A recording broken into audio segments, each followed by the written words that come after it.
What was the biggest takeaway from the SPAC that didn't happen? I would say I was very surprised. So we did a transaction with probably the best company that about any of them that merged with the SPAC, Universal Music.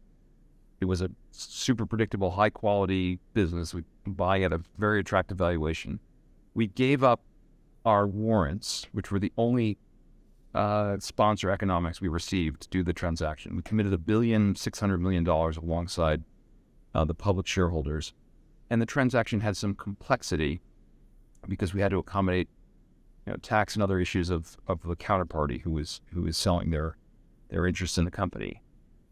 And despite it being great for the shareholders, despite our having exactly the same alignment with other shareholders, every other SPAC that was founder stock and all kinds of other instruments, the SEC turned down the transaction for highly technical reasons, which substantively should be precisely the kind of transaction they're going to approve. And I guess the takeaway from that is sometimes, a lot government regulators focus on the technical details as opposed to high-level principles.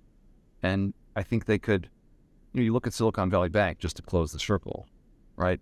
They made one of the most basic mistakes a bank could make, right? We had something called the S&L crisis in the 80s, right? Why? Because banks had a bunch of fixed-rate mortgages, and they had floating-rate liabilities, and rates went up, and a whole bunch of banks became insolvent. And so since that time, banks have learned to kind of have match funding, right? They have floating rate liabilities, so they should have either floating rate assets, or they should hedge their fixed rate assets for floating rate assets, or they should sell their floating rate assets as they create them. And here you had a bank that violated all the basic rules, and they're regulated by however many different control of the currency, FDIC, make your list of government regulators.